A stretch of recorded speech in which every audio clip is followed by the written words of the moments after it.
Hey guys, आप सभी का एक बार फिर से बहुत बहुत स्वागत करता हूं हमारे यूट्यूब चैनल पे। आज हम लोग जानने वाले हैं 15 properties of mechanical property of material. किसी भी मटेरियल की जो 15 टाइप्स के मैकेनिकल प्रॉपर्टीज को हम लोग जानेंगे। तो स्टार्ट करते हैं वीडियो को। और ये जो हम लोग का टॉपिक है वो मैकेनिकल सेकेंड ईयर के इंजीनियरिंग मटेरियल एक सब्जेक्ट है जो कि थर्ड सेमेस्टर का से रिलेटेड है, उसमें आता है और साथ में मॉस में भी आता है। ठीक है, यानी कि मैकेनिक ऑफ सॉलिड। तो स्टार्ट करते हैं और देखते हैं 15 प्रॉपर्टीज के बारे में, क्या क्या है उनके बारे में। ठीक है, सबसे पहले जो प्रॉपर्टीज आती है मैकेनिकल प्रॉपर्टी मटेरियल की, वो होती है स्ट्रेस। स्ट्रेस क्या होती है? जब हम लोग कोई बाह्य लगाते हैं यानी कि एक्सटर्नल फोर्स लगाते हैं किसी बॉडी पे, तो उसके आंतरिक जो प्रतिरोध करने की जो क्षमता होती है वही उसकी स्ट्रेस कहलाती है। ठीक है, यानी कि अगर हम लोग कोई बाहर से फोर्स लगा रहे किसी बॉडी पे, तो वो अंदर से उसको जो फोर्स लगाया जा रहा है उसको रोकने का काम करता है। तो जो अंदर से रोकने का काम कर रहा है उसी को हम लोग स्ट्रेस कहते हैं। नेक्स्ट है स्ट्रेन। क्या होता है? जब हम लोग कोई बाहर से बॉडी फोर्स लगाते हैं किसी बॉडी पर, ठीक है, तो वो जो बॉडी के अंदर डिफॉर्मेशन आता है, तो यानी कि एक्सटर्नल फोर्स की वजह से जो अंदर डिफॉर्मेशन आ रहा है उसी को हम लोग स्ट्रेन कहते हैं। इसको हम लोग जो फॉर्मूले से डिनोट करते हैं वो होता है change in length upon original length, या change in dimension upon original dimension. ठीक है, नेक्स्ट जो प्रॉपर्टी है तीसरी वो है strength.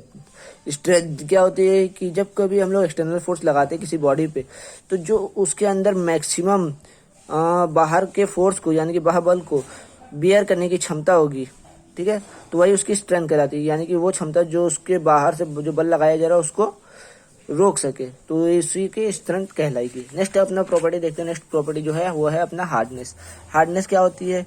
It is property to resist scratching and wearing of material by another hard material. यानी कि ये वो प्रॉपर्टी है जो अब कि किसी भी मटेरियल पर स्क्रैचिंग हो या वेयरिंग, यानी कि स्क्रैच लगाने या वेयर करने को प्रतिरोध करती है। जबकि जब हम लोग कोई हार्ड मटेरियल यानी कि कोई मटेरियल है सॉफ्ट है, उससे कोई हार्ड मटेरियल से हम लोग उस पर स्क्रैचिंग या वेयरिंग कर रहे हैं, तो उसको रेजिस्ट करने की जो क्षमता होती है वही हार्डनेस कहलाती है।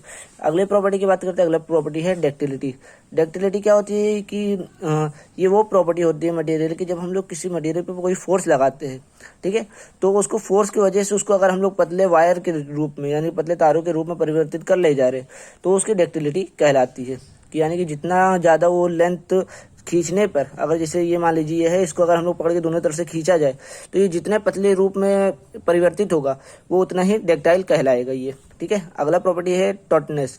टॉटनेस क्या होती है कि ये वो प्रॉपर्टी होती है मटेरियल की, जब हम लोग कोई बाहर से कोई बॉडी पे फोर्स लगाते हैं तो ये बियर करती है क्या? बेंडिंग और टोर्जन बिना फ्रैक्चर करे। ठीक है, वो प्रॉपर्टी जो कि बेंडिंग यानी कि मरोड़ और घूर्णन को फ्रैक्चर के बिना रोकने का प्रतिरोध मतलब रोकना ही टॉटनेस कहलाता है। ठीक है, अगला प्रॉपर्टी की बात करते हैं। अगला प्रॉपर्टी है ब्रिटलनेस। क्या होती है? तो ब्रिटलनेस वो प्रॉपर्टी होती है जो कि किसी भी मटेरियल को बिना फ्रैक्चर करे, मतलब अगर हम लोग उस पर एक्सटर्नल फोर्स लगा रहे हैं तो वो फ्रैक्चर ना होके या बिना उसमें कोई लंबाई में परिवर्तन ना होकर डायरेक्ट टूट जाए, तो उसकी ब्रिटलनेस कहलाती है। अगला प्रॉपर्टी की बात करें इलास्टिसिटी। क्या होती है? इलास्टिसिटी वो प्रॉपर्टी होती है मटेरियल की, जब हम लोग कोई बाहर बल लगाते हैं किसी बॉडी पे तो उसके शेप और साइज में चेंजेस आता है, लेकिन जैसे अगर हम लोग उसके में से जो फोर्स एक्सटर्नल बाहर बल जो लगा रहे हैं उसको हटाते हैं तो वो वापस से अपने ओरिजिनल शेप को गेन कर ले, तो ये इलास्टिसिटी प्रॉपर्टी उसकी कहलाती है। अगले प्रॉपर्टी की बात करते हैं। अगला प्रॉपर्टी जो है वो है प्लास्टिसिटी। क्या होती है? प्लास्टिसिटी वो प्रॉपर्टी होती है मटेरियल की, जब हम लोग कोई बाह्य बल लगाते हैं तो उसके अंदर शेप और साइज में चेंज तो आता है, देखिए जैसे हम लोग बाह्य बल हटाते हैं तो वो अपने ओरिजिनल शेप और साइज को वापस से प्राप्त नहीं कर सकता, तो ऐसे प्रॉपर्टी को हम लोग क्या बोलते हैं? प्लास्टिसिटी। नेक्स्ट देखते प्रॉपर्टी। नेक्स्ट प्रॉपर्टी है अपना मेलेबिलिटी। क्या होती है? मेलेबिलिटी वो प्रॉपर्टी होती है मटेरियल की, जब हम लोग कोई बाह्य बल लगाते हैं मटेरियल पे तो वो पतले चादरों के रूप में बिना फ्रैक्चर के परिवर्तित हो जाए। नेक्स्ट प्रॉपर्टी देखते हैं रेजिलेंस। क्या होता है? रेजिलेंस क्या होती है कि ये वो प्रॉपर्टी होती है किसी मटेरियल की, जब हम लोग उस पर बाह्य बल लगाते हैं तो इलास्टिक लिमिट के अंदर वो जो एनर्जी को स्टोर करता है उसी को रेजिलेंस कहते हैं। ठीक है, अगले प्रॉपर्टी की बात करते हैं स्टिफनेस। क्या होता है? किसी मटेरियल के अन्य मटेरियल की तुलना में होने वाला डिफॉर्मेशन ही स्टिफनेस कहलाता है। नेक्स्ट प्रॉपर्टी की अगर बात करें तो फटीग। क्या होता है? तो वह प्रॉपर्टी है मटेरियल का जो जब हम लोग कोई साइक्लिंग लोडिंग करते हैं तो साइक्लिंग लोडिंग करने के द्वारा जब फेल होना ही फटीग कहलाता है। ठीक है, मटेरियल यानी कि पहले हम लोग लगाए 10 किलो, फिर उसके बाद 4 किलो लगा दे, फिर 15 किलो लगा दे, फिर 2 किलो लगा दे, यानी कि कम ज़्यादा करते रहते हम लोग। साइक्लिक लोडिंग जो है साइकिल ऐसे होता रहता है, तो उस वजह से जो फेल होता है मटेरियल, तो वो जो फेल होने वाला जो प्रॉपर्टी होती है वो फटीग कहलाती है। अगले की बात कर लेते हैं। अगला है मशीनेबिलिटी। क्या होती है? तो वो प्रॉपर्टी किसी भी मटेरियल की जिसके थ्रू हम लोग है ना मशीनिंग प्रोसेस कर सकते हैं, जैसे टर्निंग हो गया, ग्राइंडिंग हो गया, ड्रिलिंग हो गया, रिलिमिंग हो गया, तो ऐसी प्रॉपर्टी को हम लोग मशीनेबिलिटी कहते हैं। लास्ट और 15वां जो है वो देख लेते हैं प्रॉपर्टी क्या है।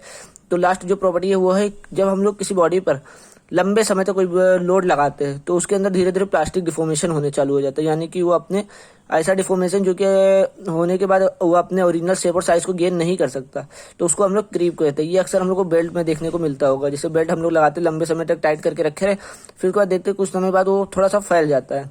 सो थैंक यू गाइस, इसी तरह की और भी वीडियोस देखने के लिए आप हमारे चैनल को लाइक शेयर एंड सब्सक्राइब कर सकते हैं। Thank you guys.